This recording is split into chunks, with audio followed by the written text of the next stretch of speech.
The Indian Association of Structural Engineers, also known as IS-Struct-E, was conceptualized and constituted in the year 2002 by a group of senior professional structural engineers from all over the country. IS-Struct-E is registered under the Societies Registration Act 21 of 1860. IS-Struct-E is a national apex body of structural engineers in India with a mission to promote structural engineering profession and cater to the professional needs of the structural engineering fraternity. In the short span of 2 decades, association has attained an eminent position in the professional field. Its membership is valued very highly in the profession. Since inception, IS-Struct-E has been led by eminent structural engineers like late Shri Mahendra Raj, late Shri Shri Kumar Ghosh, late Shri Subhash Chand Mehrotra, Professor Mahesh Tandon, Shri Manoj Mittal, Professor R. Pradeep Kumar, and Shri Alok Bhaumik as its president. IS-Struct-E is a permanent member of Engineering Council of India and interacts with the government on professional and policy matters related to civil and structural engineers. To expand its reach, IS-Struct-E has collaboration with various international professional like-minded associations and institutions like IS-Struct-E, UK and FIB for strengthening global connections and professional exchange. IS-Struct-E's prime objective is supporting and protecting the profession of structural engineering by upholding professional standards and acting as a mouthpiece for structural engineers in India. IS-Struct-E endeavor to ensure that its members develop the necessary skill in structural engineering and work to the highest standards by maintaining a commitment to professional ethics and standards. IS-Struct-E is actively engaged in organizing several continuing professional development (CPD) courses for structural engineers to help them update their knowledge and advance their career paths. It also conducts refresher courses for young and practicing engineers and student-oriented programs. Seminars, workshops, conferences, technical lectures and discussions related to the latest technological advancements and case studies are also organized regularly for members to enable them to continuously update their knowledge and skill set by interacting with the best minds from the industry. IS-Struct-E's activities are widely appreciated and known for quality technical contents. IS-Struct-E is also actively engaged in publishing its quarterly journal Structural Engineering Digest (SED), code commentaries, professional guidelines, monthly newsletter, and Crossfall, a unique quarterly newsletter that confidentially reports structural failures and the lessons learned from them. IS-Struct-E's publications are becoming popular with time. IS-Struct-E has representation in various technical committees of BIS and IRC as well. Its members are actively contributing to National Code of Formulations. In the year 2020, IS-Struct-E started National Awards competition to stimulate interest in the structural engineering field and to promote innovative thinking and creativity. The awards are presented to the winners in recognition of their outstanding contribution to structural engineering in the categories which include Outstanding Structure, Outstanding Structural Engineer, Outstanding Woman Structural Engineer, Promising Young Structural Engineer, and Best Master's Thesis in Structural Engineering. Reaffirming its commitment to professional excellence, IS-Struct-E launched the accreditation program in 2023.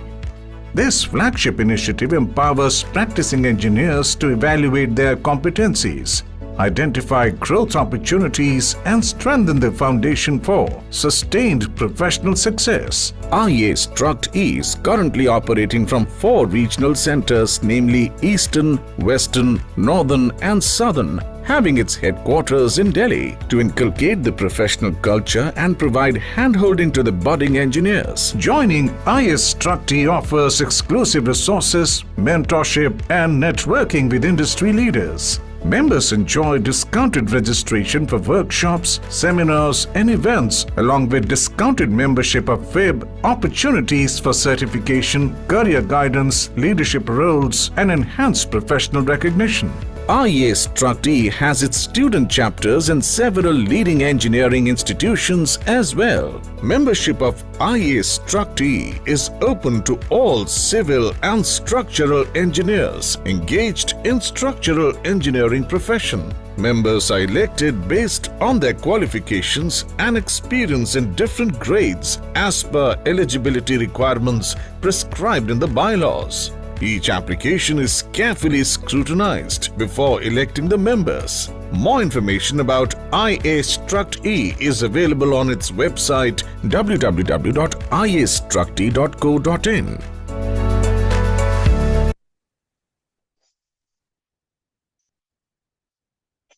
Hello, Vikas, my voice is audible? Yes, sir. Yes.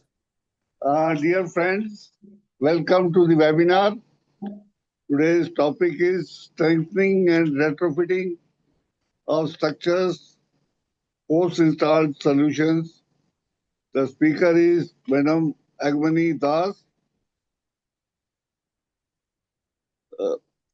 Madam Agamoni Das is a distinguished engineering professional and PhD scholar in earthquake engineering, currently serving as head code and approval fastening system at Hilti, India. She leads the development and integrated solutions. Previously, she served as senior project manager at Megaba, contributing to major seismic mitigation projects worldwide. She is submitting her PhD research thesis in June from Jadavpur University, focusing on seismic resilience and disaster mitigation using base isolation and damping system. She has authored several papers aligning her work with Hilti's mission of making construction better. Now about the topic.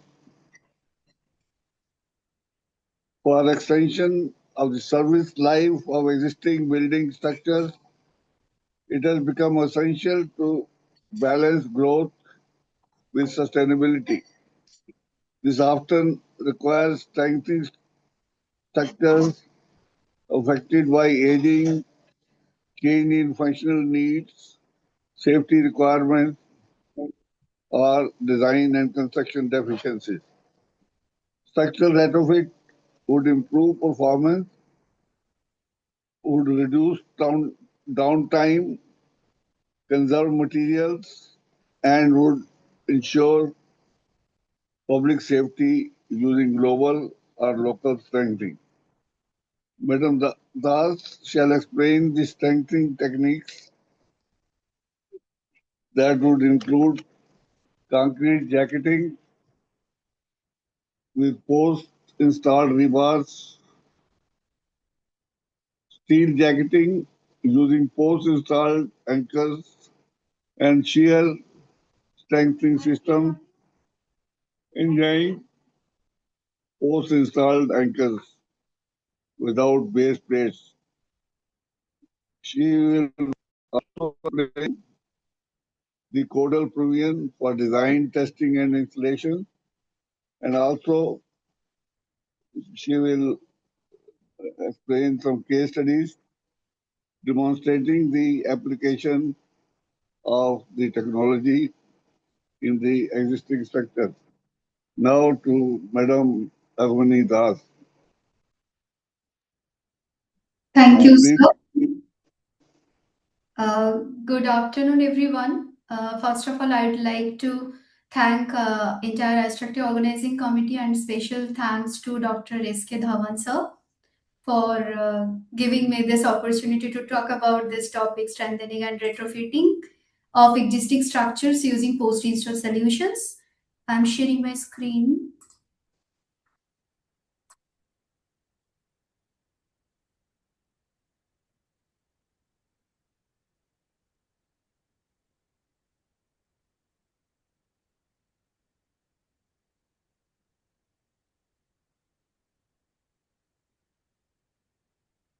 Hope my screen is visible, sir. Yes, ma'am. Okay. So I will cover one by one topics. First, talking about a little bit the different failures, the reasons. Then the requirement of retrofitting, then different retrofitting techniques, and the involvement or role of post-install solutions, anchors, reavers, shear keys, all those things. So, if I talk about structural failure, it can happen due to many known and unknown reasons.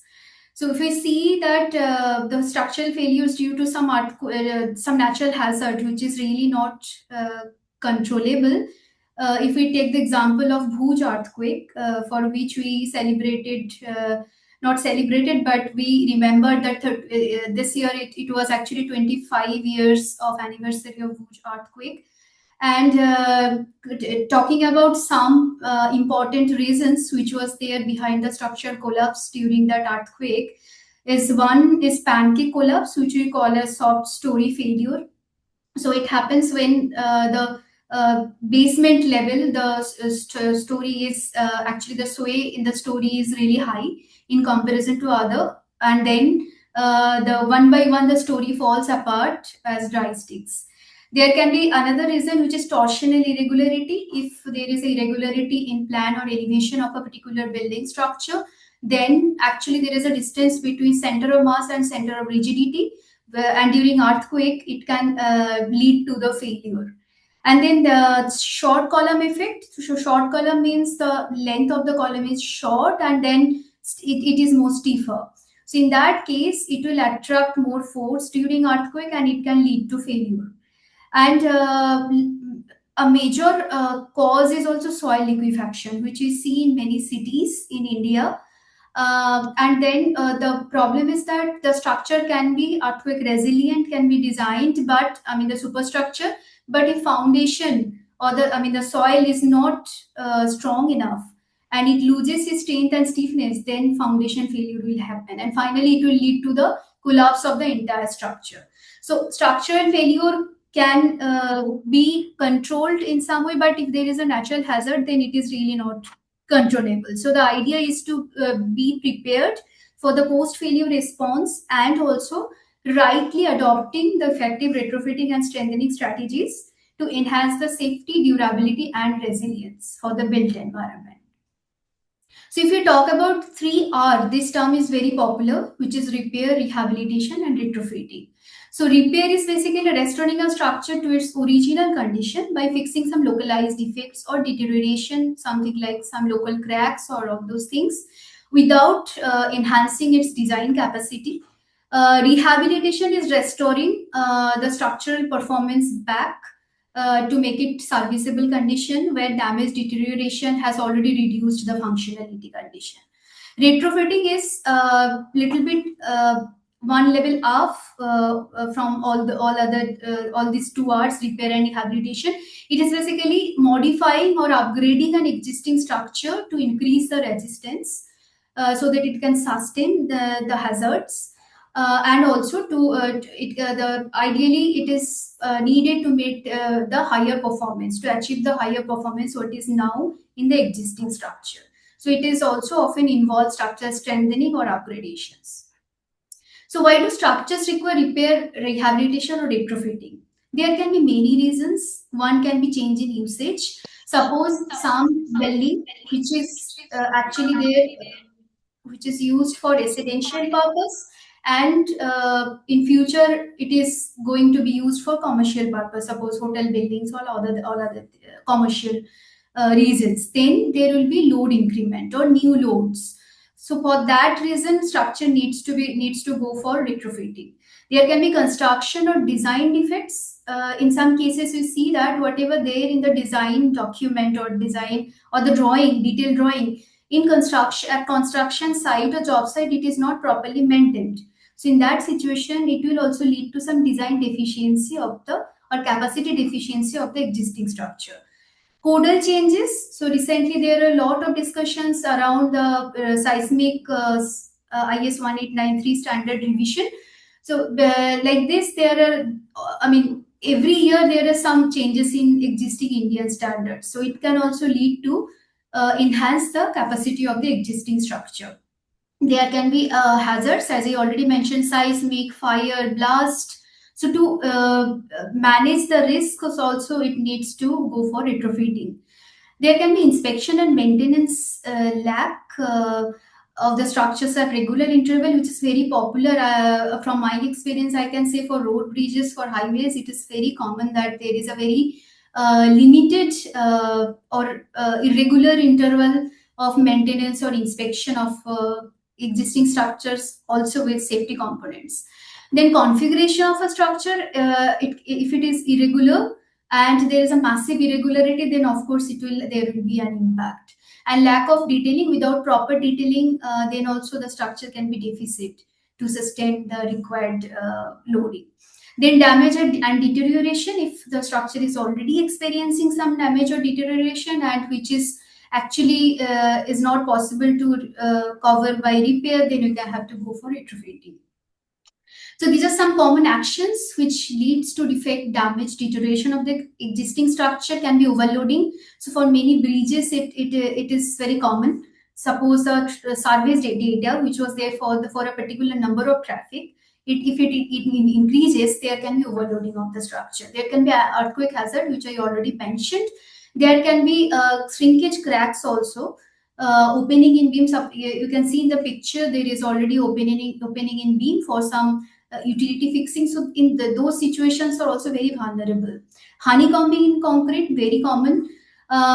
Also certain cut or removal of member without strengthening to accommodate some machineries or some requirements to take for testing or something, that is also very vulnerable. This is also one the picture from one of the job site, and you can see that this is improper load path, right? I mean, this is very vulnerable situation, and it is not at all a stable structure design. So this also can damage during any kind of overloading, any kind of situation. Fire damage is also fire hazard is also one of the major reason. Then corrosion of the existing river. So corrosion, once it happens, it increases not linearly, rather exponentially. So if it is there, then of course the damage will further increase. Then improper maintenance. So this is a picture of a bridge structure, and this is the bearing between superstructure and pedestal. And this picture, I tell you, is very common in job site of India. So you can see the concrete is blocking the degree of it is actually the bearing is placed for certain degree of freedom, but the concrete is blocking it. So in that situation, it is not actually functional. But due to dead load and other things, it is there, but it is not actually functional. So in future, it can lead to damage of the structure. So there are direct and indirect consequences of this kind of damage situations. There can be direct consequences like human lives can be a danger. There can be repair and reconstruction costs, economic loss, and also indirectly quality of life. Because if I see the data from Fuji earthquake, there are 20,000 plus deaths and more than 1 lakh or 2 lakhs were injured. But apart from that, there are many indirect consequences, which actually is not immediately repairable. So resilience is one topic which we are using nowadays very frequently, and we really want a resilient infrastructure. So in terms of resilience, you need robustness and early recovery. Robustness is, of course, ability of any asset to maintain the critical operations when the crisis is there. And recovery, how quickly it can be able to function, it can be able to continue the operations. So this is a sample interaction between resilience and downtime. So initial resistance, when the catastrophic event happens, then losses will start occur. There can be higher loss, there can be same or lower, and this is the downtime. And idea is to have minimum loss at the time of catastrophic event, and also quick recovery, because that will lead to quick cost effective retrofitting. So if you see Indian codal scenario, these are some standards which we use generally for ductile detailing, for earthquake resistant design, for post earthquake evaluation, repair, strengthening. All those standards are there. I will not read one by one, but this is the upcoming and new standards which we all know, that IS 1890 Part 1 Part 5, which is in the draft situation. And then there are more parts. So 11 parts will be there for these three key Indian standards. And 13935 is related to principles of seismic safety and retrofitting of structures. If we see NDMA guideline also, there are very specific term is mentioned for seismic retrofitting where the buildings and structures are deficit. And this is a comprehensive document which was released in 2014 and it is dedicated for seismic retrofitting of deficient building and structures. So if we see the requirement, then if there is no or marginal change in seismic capacity, like some local failure, some local degradation, then we can go for repair, which can immediately help to mitigate the damage or deterioration. So if there is a retrofitting requirement, we can think about two perspectives. One is increasing the seismic capacity, like stiffening the existing structure to make it stiffened and enhance the capacity, strengthening of the existing structure, ductility enhancement or irregularity reduction. Or there can be reduction in seismic response. So it means that the structure is built for reduced base shear, which is possible using supplemental energy dissipation devices or damping, or isolation, which can be base isolation for the existing structure, and also reduction in mass. So if we talk about retrofitting techniques, this can be global and member level. Global level means it can be global reduction of the global mass, can be addition of shear walls, seismic bracings, which is shown here. So this picture I just got yesterday from LinkedIn. It is a seismic bracing retrofitting example for a building in Japan. So they use this technology very frequently apart from base isolation and damping systems. So yes, base isolation and damping are passive seismic vibration control devices, which is actually helpful for new construction as well as retrofitting techniques as well. Also, other methodologies are there, addition of wing walls, thickening of walls, and member level retrofitting is also there, like local retrofitting we call. There can be jacketing or strengthening of all type of concrete members, be it beams, columns, joints, foundations, slabs, and also, jacketing and strengthening. Apart from that, which I'll focus today is addition of post-install reinforcement. This is part of jacketing also, and apart from and other than jacketing also, using only post-install reinforcement also, strengthening or retrofitting is possible. So conventional methods which is used for addressing local defects, local or member level retrofitting is external pre-stressing, concrete jacketing, carbon fiber or any other fiber reinforced wrapping, steel plate jacketing, shotcreting, and crack injection method. So strengthening is or retrofitting is a solution. So if there is existing building and suppose the end of service life is considered 50 to 100 years. So and then there we see that the existing building is not at all able to take care of the remaining service life at certain point of time during its design life. Then there are two ways, as I already mentioned. One is demolish, rebuild, and new building. And then there is refurbish or repurpose and reuse for more sustainable building. So if we demolish and rebuild a new building, what will happen? It will, of course, there will be significant waste of material. The entire structure is getting demolished. Extended project duration, it will need more time because demolishing is a job, and then planning, designing, rebuilding. So all those things will also include higher costs. Also increasing overall CO2, and it is against a little bit not aligned with sustainability. But then if we are considered, or if we are able to do strengthening, and it satisfies the criteria for which the building is desired to sustain for that particular loading, then we can reduce this construction wastage, shorter project timelines in comparison to a new construction, lower overall project costs, and also reduction in CO2, which is sustainability. Strengthening is a popular choice and a growing trend. It is omnipresent across the construction industry, and even in India, if we see now, strengthening and retrofitting is a very, very popular topic which we are discussing every now and then. So it is due to it is required due to many reasons, which I already explained. But post-install solutions are also integral part of strengthening solutions. Why? Because it has flexibility to installation.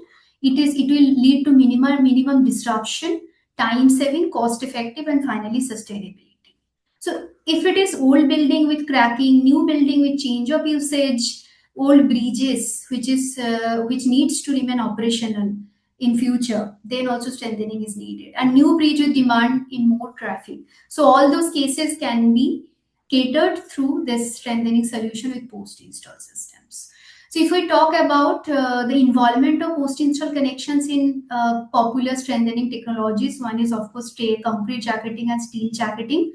The connection between the new concrete and the old concrete, and for steel jacketing, the connection between the steel plate and the existing concrete, then post-install anchors are needed.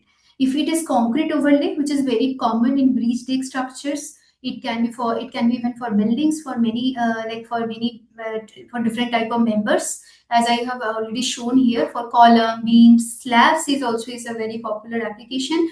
Wall foundation strengthening, so there also post install connections is important. Then infill shear walls, so all these technologies are actually involved in these involve the post install connections as part of the entire technology. So before taking the decision on retrofitting, generally the condition assessment is done.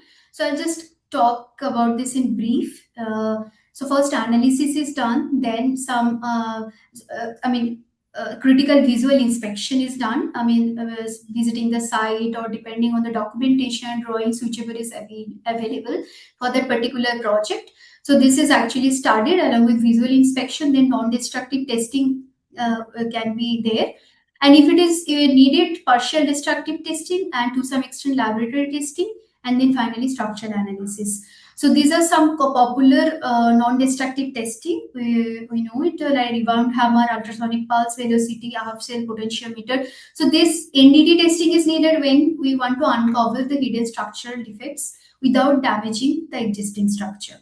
And partial destructive testing is needed when it needs limited intrusion, unlike NDT, to directly examine and sample internal concrete and reinforcement conditions. So then I will come to this topic, like different strengthening techniques, concrete jacketing to strengthen beam, column, and footing. So concrete jacketing involves, encasing an existing concrete, be it concrete member, be it beam, column, footing. So some new concrete with reinforcement is added to the existing concrete to enhance its axial load capacity, sometimes flexural, sometimes shear, depends on the requirement, and can be applied on all four sides. So basically, this four-sided jacketing provides better confinement, and three-sided jacketing actually improves vertical load capacity, but it is less effective under seismic loads. So the key design requirements which needs to be taken care of during the application or during the design is to ensure full composite action between existing and new concrete, which is very much important because it will act as a monolithic construction. Then proper anchorage between between the old and new concrete through longitudinal and transverse reinforcement, adequate confinement detailing, and also extension of the jackets through slabs where flexural continuity is necessary. So the specification is mentioned in a separate section in IS 15988, and this is a snapshot from that standard itself. So this is the new reinforcement. This concrete color which is shown here, this is new concrete post-install rebar. This is existing concrete, and this this gray shaded block is existing concrete. So connections which is needed between existing and new concrete post-install rebars, shear connectors, and the design is done as per Eurocode 211 or Eurocode 212, and IOTA, which is European Organization of Technical Assessment, Tier Technical Report 069 and 066, depends on the relevant application, which I'll explain in later slides. and also seismic performance if it is needed. Then the process, very brief about the process, not in detail. Like first, the surface preparation is done, removal of the damaged concrete from the surface and the roughening it. So this is surface preparation. Then installation of the shear connectors or dowels for bonding. Additional reinforcement, which is shown here for longitudinal as well as transverse, like stirrups. Then formwork around the member, and then concrete casting, placing of the concrete, and finally proper compaction and curing is needed. So also execution and quality control. These are two very important parameters for concrete jacketing. And to maintain the execution and quality control, we need to check different parameters. One is, of course, correct curing, whether it is done or not. Proper anchorage and embedment of dowels, because this is the connection between the existing and old concrete, and it is very important to check and ensure. Shear connectors for composite monolithic action, for proper interface preparation and bonding. I mean, roughening the surface and proper preparation and bonding is important. And also because we are adding mass to that particular existing concrete member. So impact of added stiffness and mass on global response is also sometimes needs to be checked. If it is, I mean, if suppose for at one story all the columns needs retrofitting or jacketing, then we are adding mass quite a lot. Then we need to do the analysis. Then foundation capacity is also important, because the load will be transferred from column to foundation. And these three parameters can be taken care of in case of deficiency using concrete jacketing. And this is a job site photograph, executed job site. You can see the concrete, the reinforced, I mean the formwork here. So this is actually a real-time case of a school building, for a textile factory. There 41 columns were there of 9-meter height, and post-installed reavers where hybrid mortar has been used as a solution. Then with this, I'll a little bit discuss about post-install reaver involvement or role in concrete jacketing. So post-install reaver, what is that? Why it is post-install? Because we are adding or connecting this reinforcement between the old concrete and the new concrete. That's why the name is post-installed. And it is different from cast-in rebar because there is an additional component in between. So this is reinforcing bar, this is cast-in rebar, and this is concrete. There is no additional component in between. But here, since we are drilling the hole in the existing concrete, we need something to bond. And the mortar or adhesive is needed to ensure the proper bond between the reinforcement bar and the existing concrete. And if we talk about different applications where concrete to concrete connections are needed, one can be lap splice, which can be some extension. You can see here, this is the extension of existing concrete member. It can be column extension, beam extension, can be any kind of extension. There can be application for structural joints like this. Suppose this is a wall and this is a slab, and there is a joint is needed. The wall is existing and some slab is new which needs to be connected. Then also the post-install rebar is the connection here, like this. This red one is the post-install rebar connection. And this is new concrete and this is old concrete. And concrete overlay, like this one, if we want to increase the thickness or the depth of a particular section, suppose for a slab, then this is a new concrete, this is existing concrete, and that's why this is called concrete overlay, because adding a new layer on the existing concrete. And then this new concrete needs to be connected to the existing concrete, which we call it as a shaky. So this is also there. Also post-install rebar involvement is important. And as per the current situation, it can be this post-install rebar connections can be designed for static, seismic, fire whenever applicable. If the structure is designed for all those loadings, then post-install revers can also be designed for static, seismic, and fire. So if we talk about the guidelines which we follow till now, since there is no Indian standard, we follow European guidelines. So there are Euro codes for concrete, for the design of concrete, which is Euro code 211, and for Eurocode 212, which is for fire. And there are other technical reports released by European organizations. We follow that for design.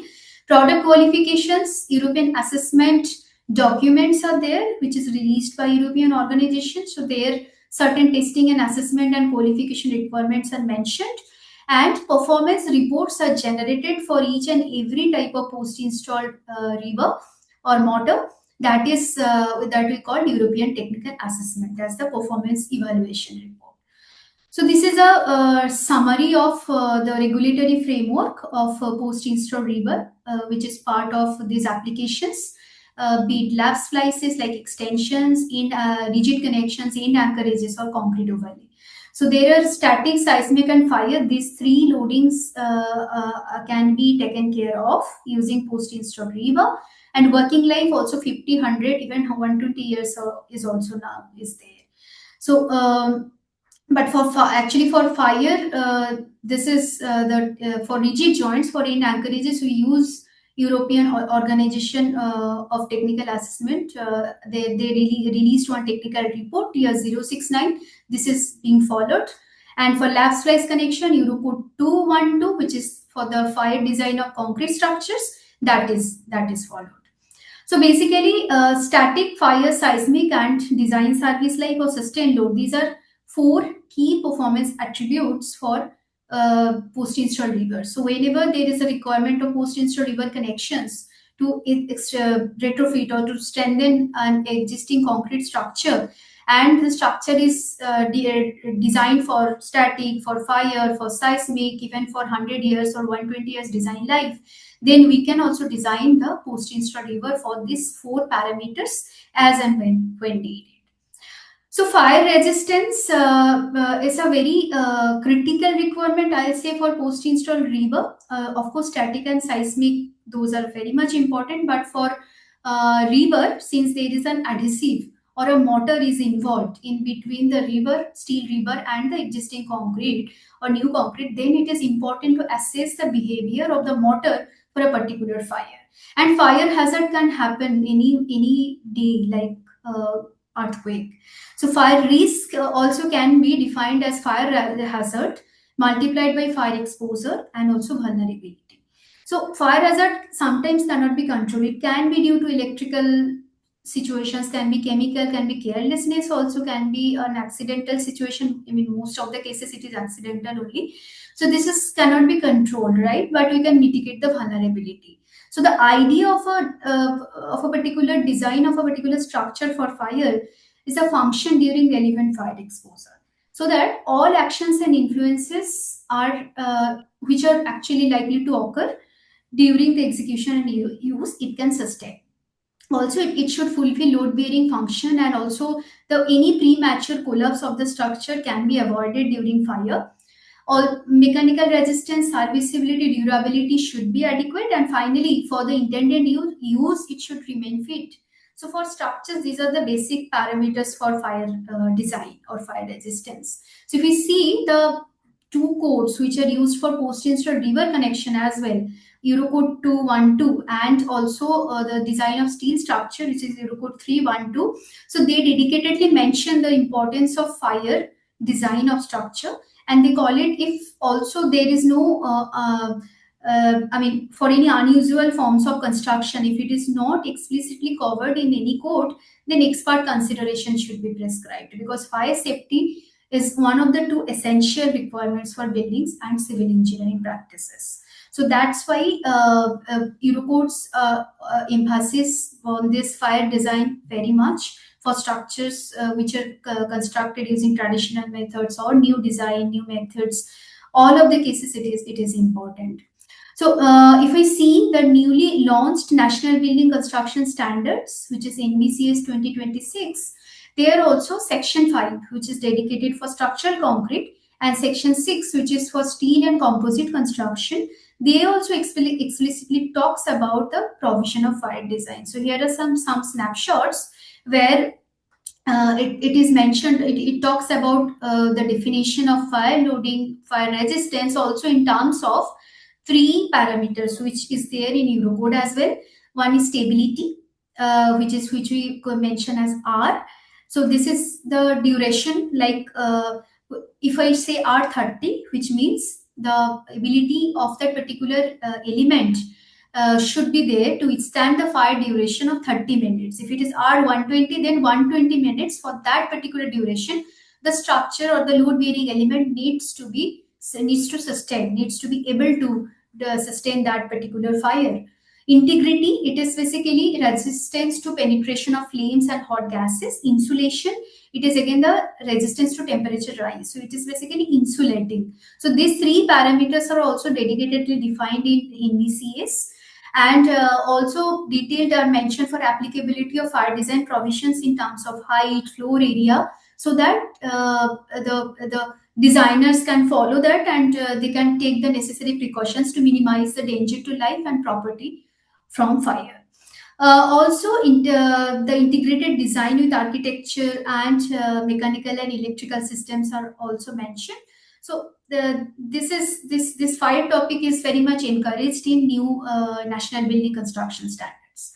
So why it is critical or detrimental for rebar, for post-install rebar, is because if we see the temperature reduction factor under fire with temperature, we'll see this is the curve for steel, this is for concrete. But what about the mortar? It is like this. So it actually, after, I mean, if we see steel concrete, this can still go up to 600 degrees centigrade. But if we talk about the mortar, which is in between steel and concrete, it is actually, it does not take care of load even after 150 degrees centigrade, right? So this actually loses its property much earlier than steel and concrete. So if we want to prevent it, there is one way to increase the cover, one solution.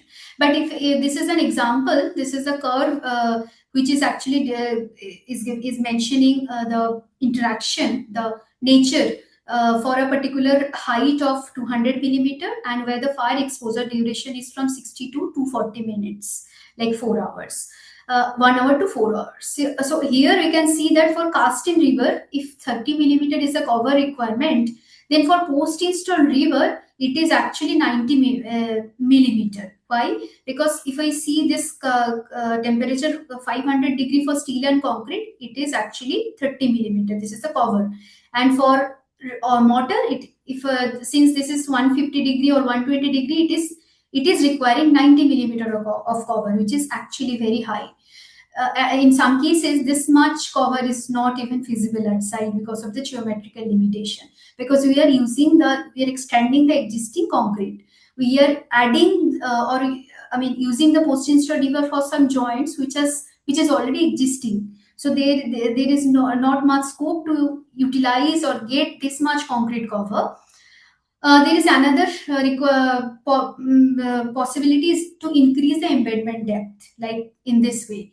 But since there is always a geometrical limitation, it is also not possible to get, especially for the joint situation, because it will tend to go beyond the existing concrete, which is not possible. Then these are the three parameters I mentioned already: one, embedment depth, concrete cover, and the third one, which is possible and which is easy to select, is correct selection of the mortar, because that is the most critical parameter and most detrimental and vulnerable during elevated temperature than steel and concrete. So right mortar selection is very important for post-install rebar. So this is the little bit of key points. Fire is also relevant for post-install rebar designs like structures. If we want to strengthen or retrofit of a structure, which is actually designed to take care of the fire load for certain duration, we also need to design the post-install rebars for that particular fire duration. And with proper selection of mortar, it is possible to make the connection fire safe. So I'll go to next technique, which is steel jacketing. Steel jacketing actually involves wrapping of a steel plate or addition of a steel plate with the existing concrete, which helps to strengthen the members using steel plates and grout and anchorages. And it will provide confinement, stiffness, and ductility.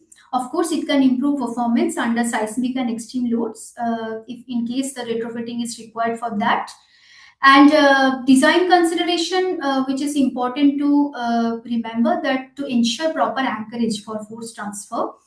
Also, the selection of, or the determination of that thickness of the steel plate and yield strength for confinement is also very important. And effectiveness of the steel jacketing is depends, of course, uniform bond between steel plate and concrete, the composite action. Then the design of post-install anchors. So for concrete to concrete connections, for concrete jacketing extension, rebar was there, but for steel to concrete post-install anchors are there, which is needed to be designed for the composite action. And it is important to ensure effective performance under all axial and lateral load conditions. And also, it is possible to take care of the flexion and shear part both using steel jacketing.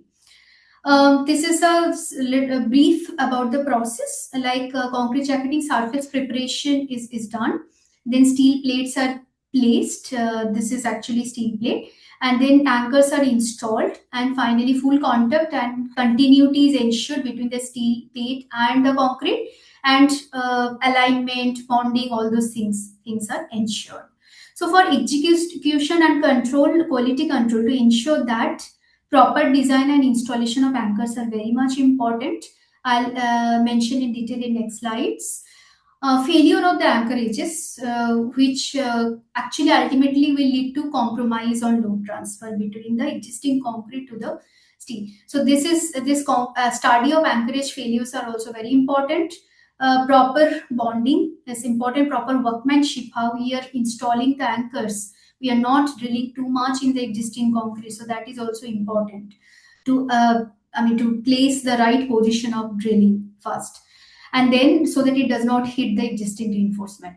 And then misalignment, inadequate welding gaps are important. Finally, integrated composite behavior between steel and concrete is important.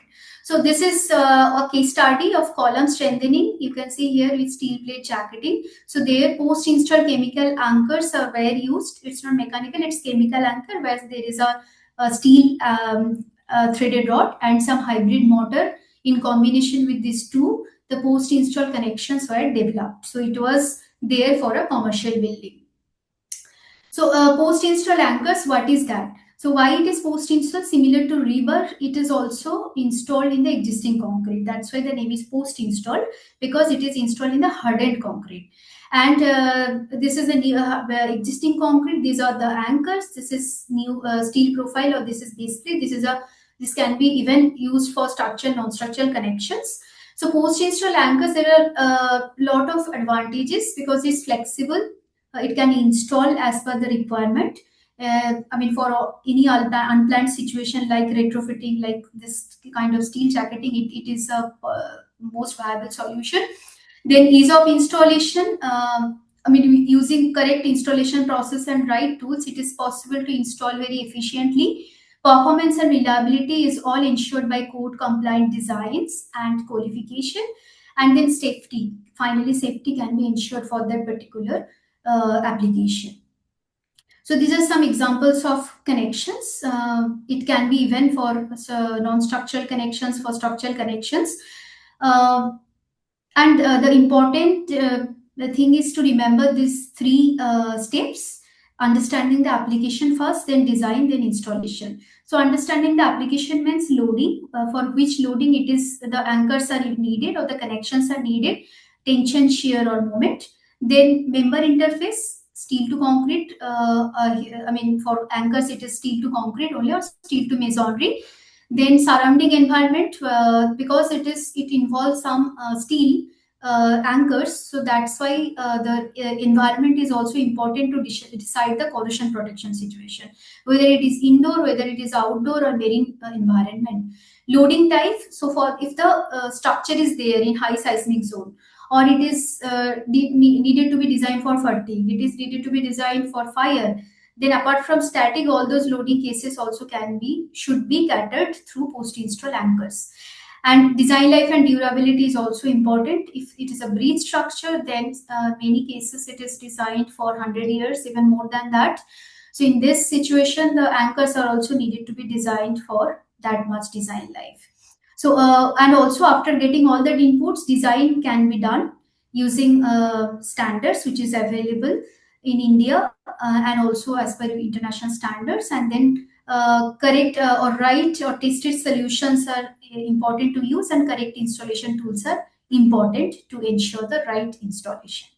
So post-install anchor design, for that we have Indian standard which was released last year, IS 1946 Part 2, which is dedicated for post-install anchors between steel to concrete for any applications, any structure, non-structural, retrofitting, strengthening applications. So there are 5 parts. Part 2 is dedicated for design, which is already released last year. Part 3 is for the assessment of chemical anchors. The part 4 is the assessment of mechanical anchors. So these 3 parts are already released. Part 1 is covering the general provisions, which is in process, and part 5 is also for the installation and testing, on-site testing or inspection, which is also currently ongoing. So if we see the key parameters which is mentioned in the design standard for post-install anchors, it covers static and seismic loading, which are primary important loading considerations for India for any structures. Cracked concrete, and then structural, non-structural. Also, it talks about if the connection it is for a structure which is situated in moderate to high seismic zone, which is seismic zone 3 and above. There also it is important to design the connections, post install anchors.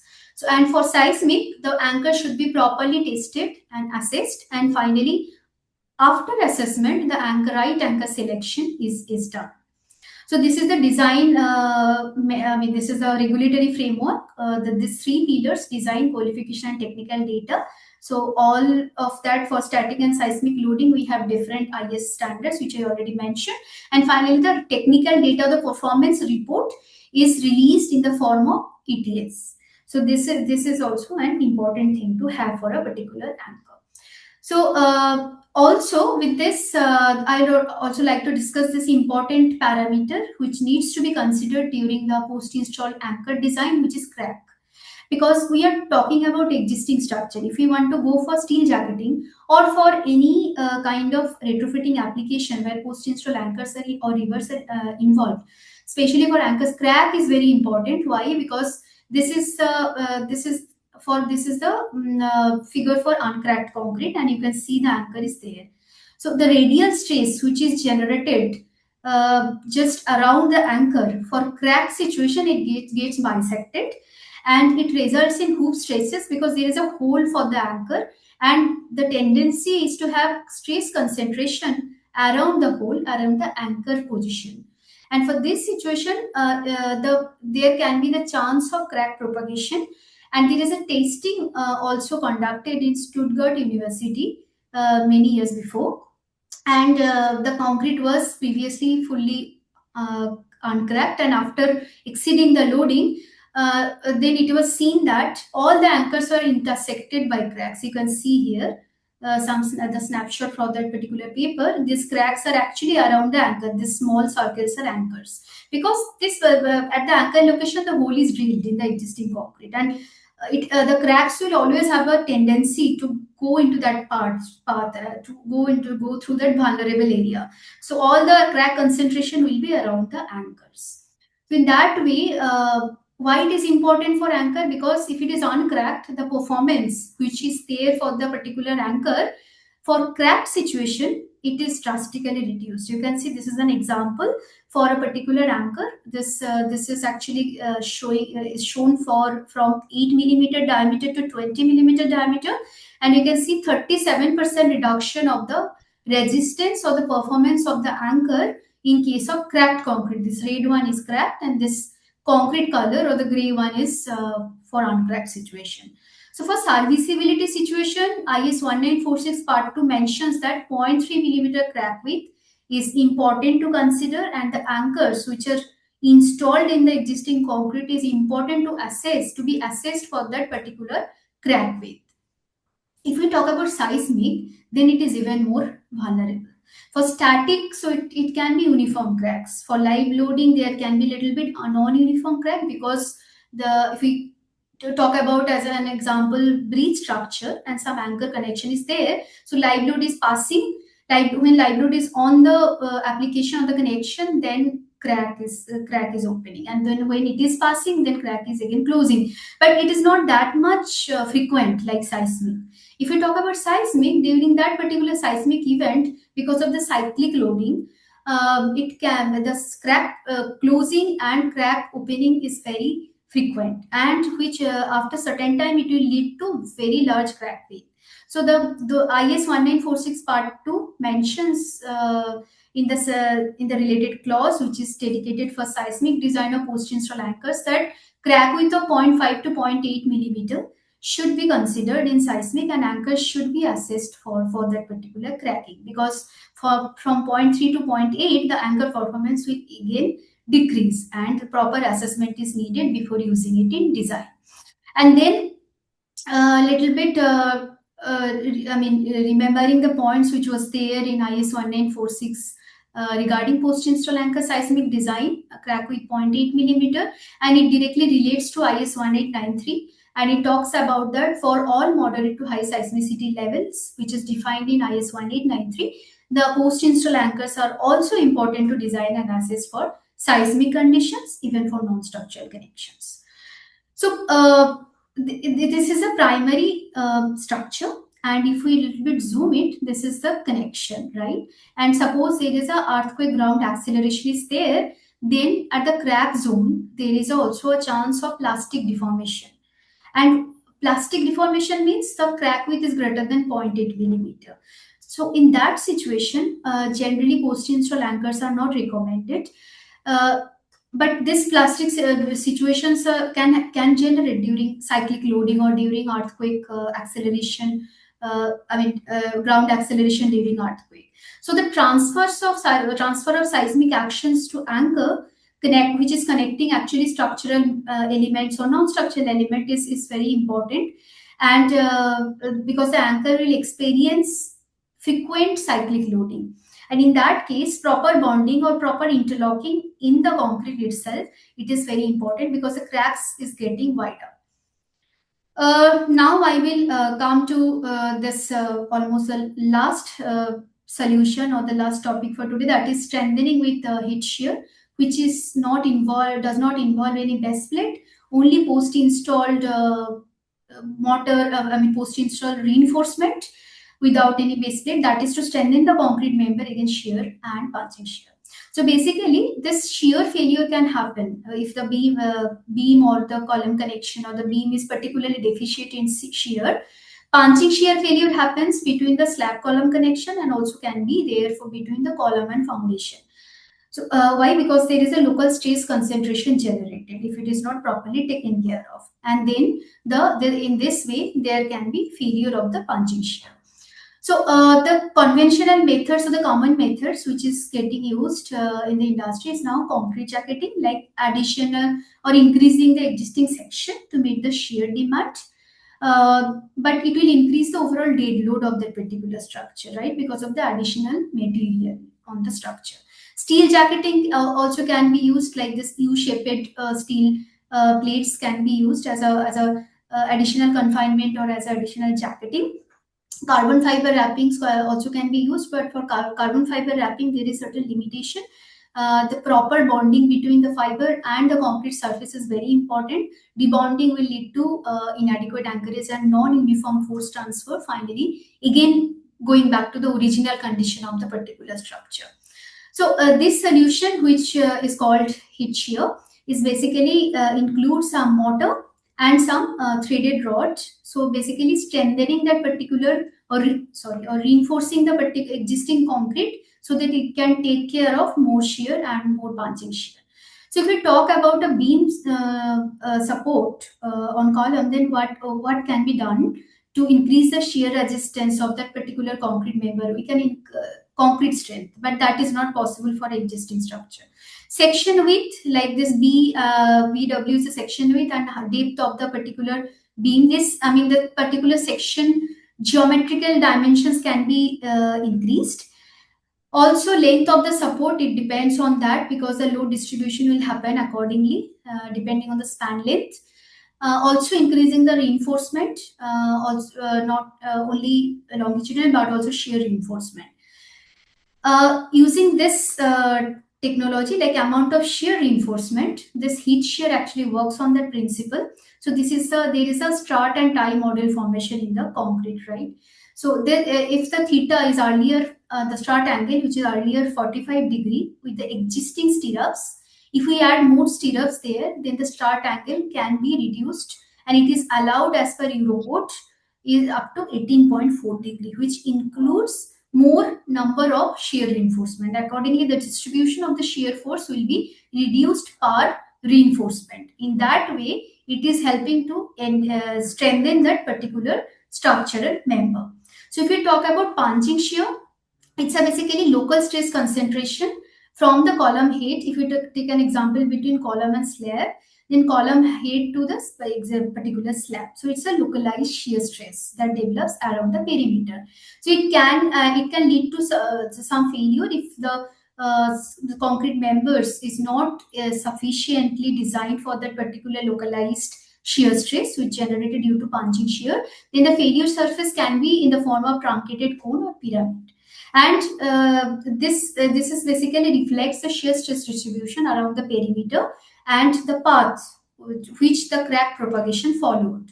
So in that way, this catastrophic collapses can be prevented using or taking care of some parameters, which is of course meant increasing the size of the column head, which will help to increase the area of the load dispersion from the column to slab or column to foundation.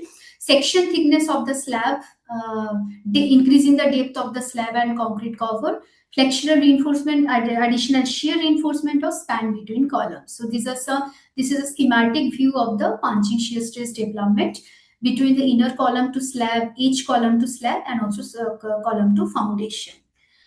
There are several ways to strengthen the structure against punching shear, which is of course increasing flexural reinforcement, section thickness, like adding one layer on the top of the slab, which is concrete overlay.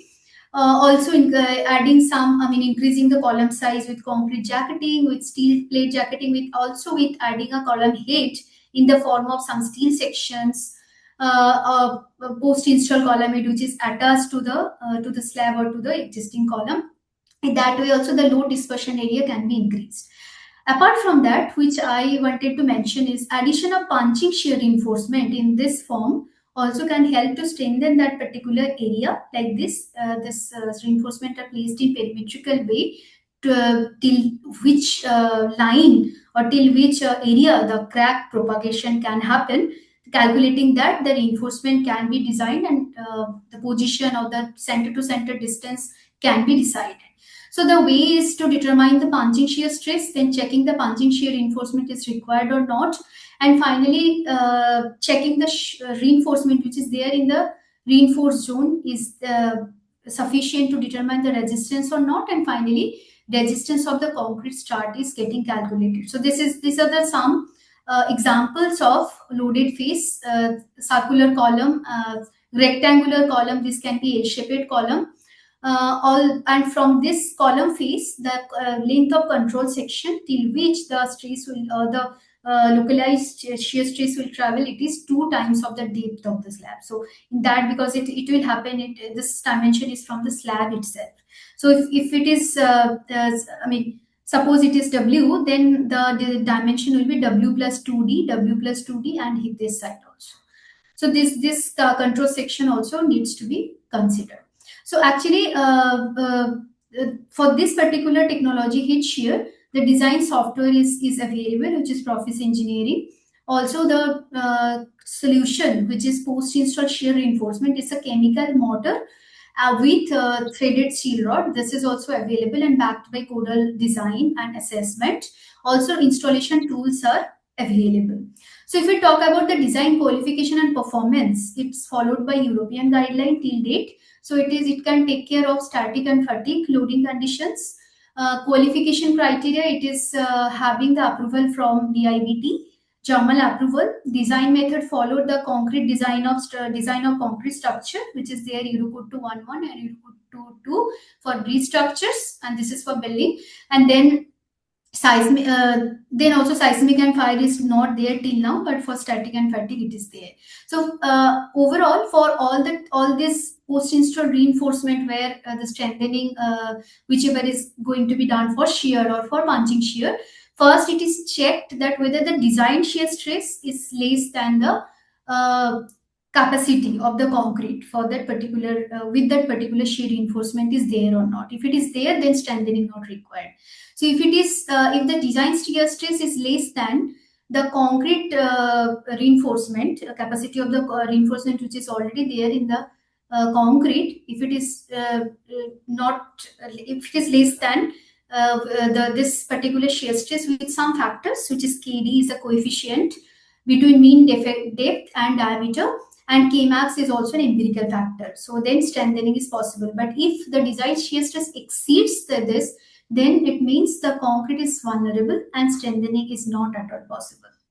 So with combined solution, as I mentioned, concrete jacketing, steel jacketing, and also this post-installed without concrete or without steel, only post-install solution. So combined approach is also possible to take care of both flexion and shear, because this post-install, only post-install solution without any concrete and steel, it is there for shear, right? Shear strengthening and punching shear.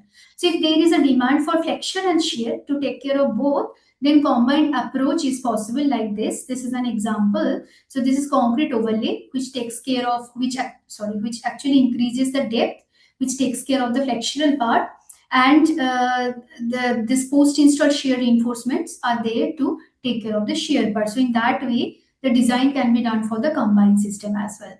So the advantage is that design is possible as per European guideline. Design software is there. Also, there is very less addition of weight to the existing structure, because we are not adding any concrete, we are not adding any steel plates. Only post-install corrections are there, which actually needed for concrete jacketing, for steel jacketing as well.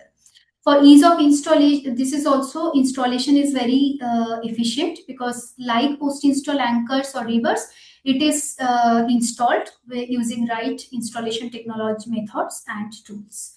So this is the example of some case study. So this is a city in Germany where the requirement was there for some lift shafts which required some strengthening, which is there for the foundation slab. And after designing 105 heat shear system was there with 940 millimeter depth, and also the center to center distance was 270 in the longitudinal direction and 250 in the transverse direction. Similarly, for punching shear, this is another case study which was there in UK, and this was a requirement of flat slab situation. And the problem was there. You can see from this is the unusual geometry of the slab, right? The level is not same. So in that situation, it was a little bit difficult to execute, but then finally some solutions were developed, and there were also 90 number seat shear system with embedment depth of 190 millimeter was installed, and the first reinforcement was installed positioned at 80 millimeter and then 120 millimeter from the perimeter, first perimeter. I'm almost at the end of the presentation. So finally, structural strengthening is essential to ensure safety, serviceability, and longevity of the aging infrastructure, to take care of all the situations, even the codal upgradation as well. But before that, condition assessment is very important to decide correct retrofitting decisions and whether the structure is at all possible to strengthen or retrofit or not. And post-install system is playing a major role, as it is an integral part of the strengthening solutions, and it is currently it is all code compliant solution and tested solution and assessed as well. So customized design and documentation is important to ensure structural integrity, and ultimately it will add to the peace of the mind for stakeholders. So smart retrofitting and reliable connections is important for stronger and safer structures. Thank you for your kind attention. Excellent presentation, Madam Agamoni. Before I ask the other participants to ask few questions, I have one or two things in mind. The First thing is about the post-installation anchors that you have suggested. I mean, any preventive measure of the corrosion of those, because the life of structure, I mean, such would be 50 years. What the precautions and prevention that we need to take safeguard of the corrosion prevention? That is one thing.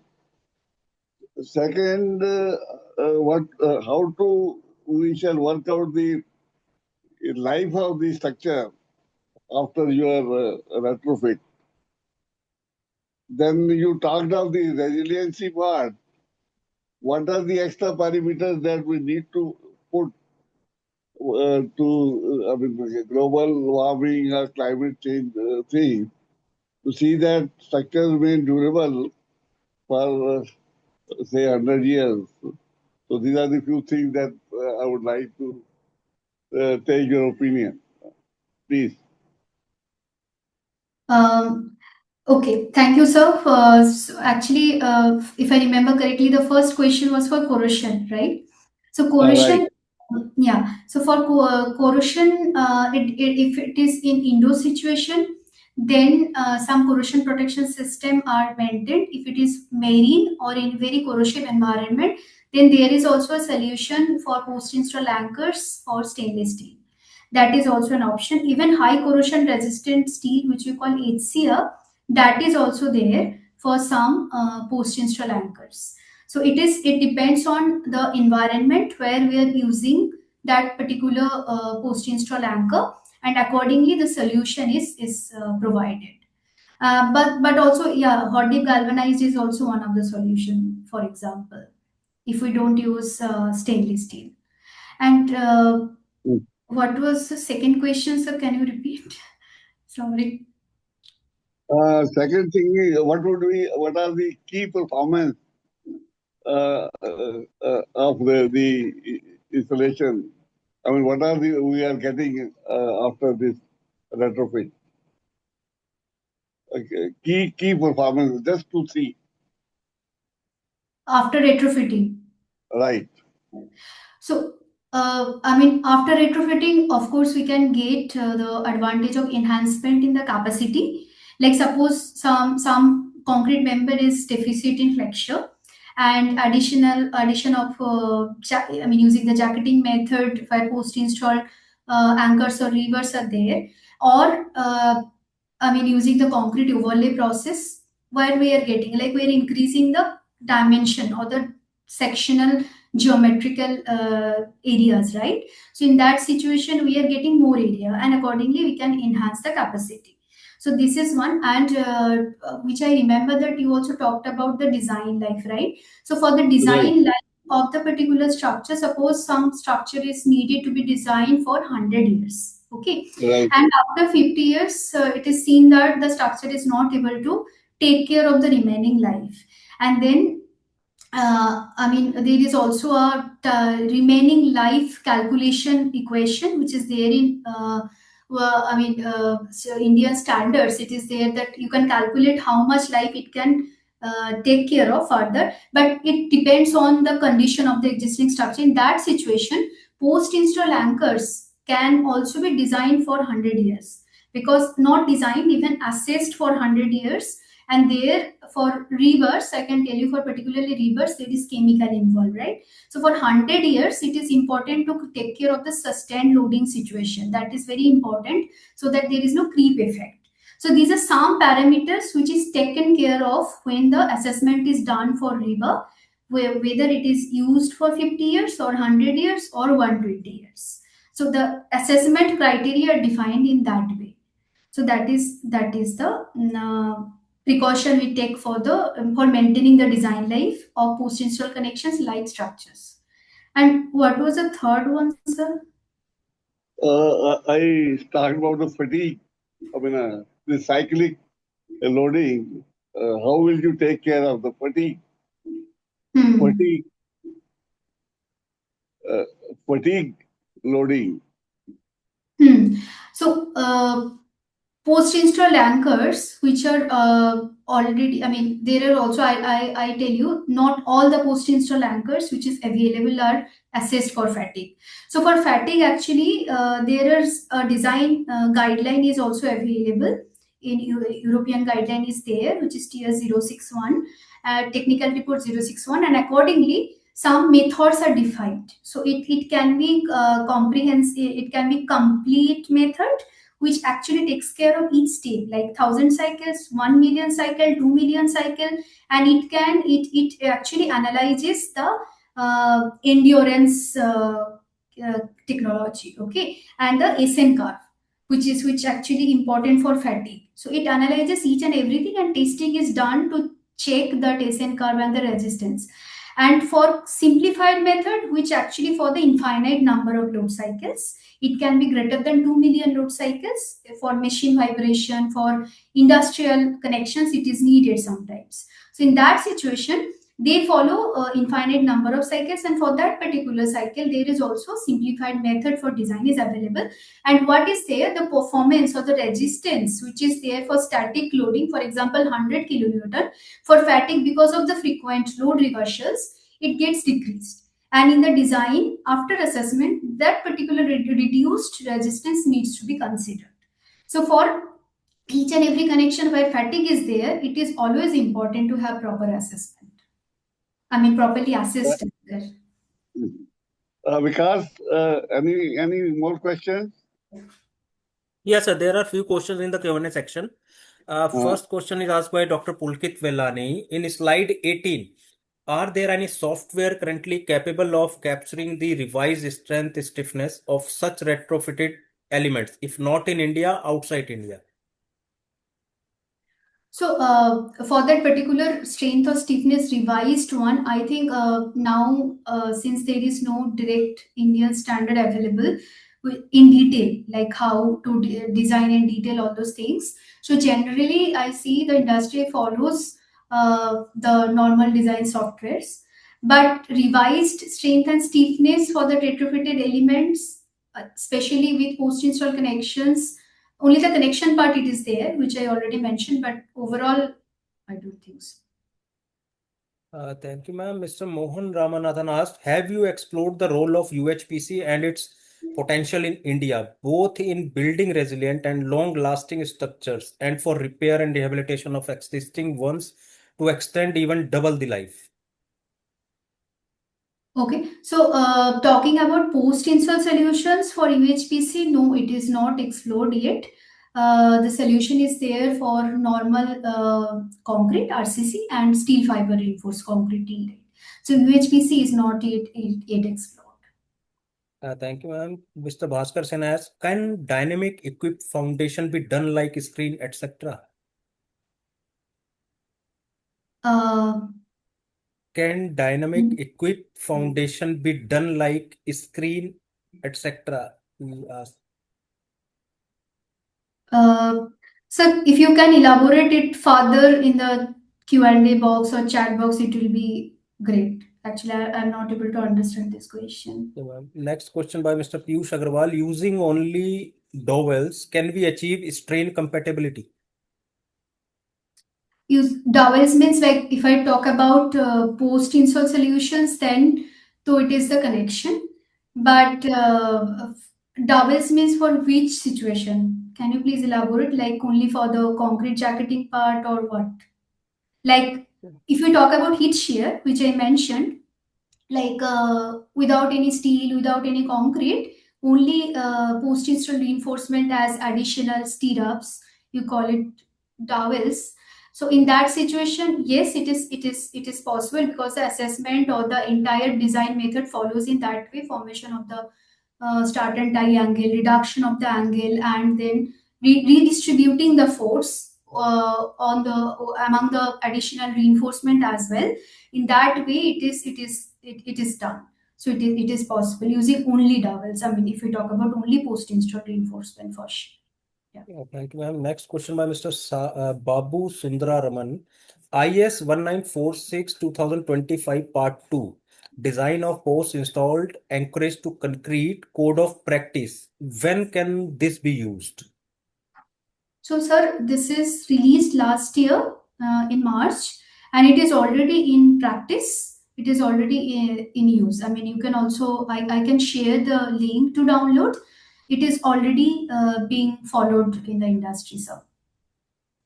Mr. Vinay Pandey asked, can the HIT system be used to retrofit bridge piers or abutments to enhance their load carrying capacity?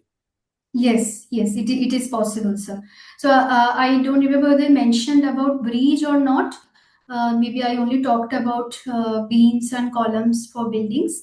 But yes, for bridge structure also it is possible, especially punching shear for girder thing. I mean the joint connection between girder and the pier cap. So it's all possible for bridge piers and abutments as well.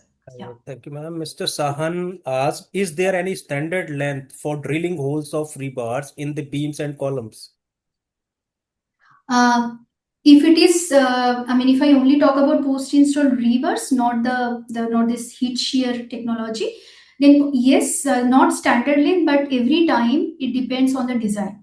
So the depth of the drilling hole comes from the requirement of the anchorage length or the embedment depth of the particular post-installed rebars, be it for beams, for columns, for foundation. So every time for depending on the loading situation, static, seismic, fire, the embedment length is calculated, and accordingly the standard length for drilling length is decided, and so the drilling length is little bit higher than the anchorage length for sure, and it is all mentioned in the performance report for that particular anchor.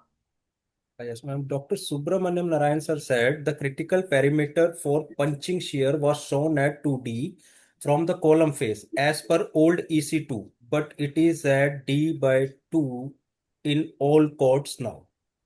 He just means give his comments.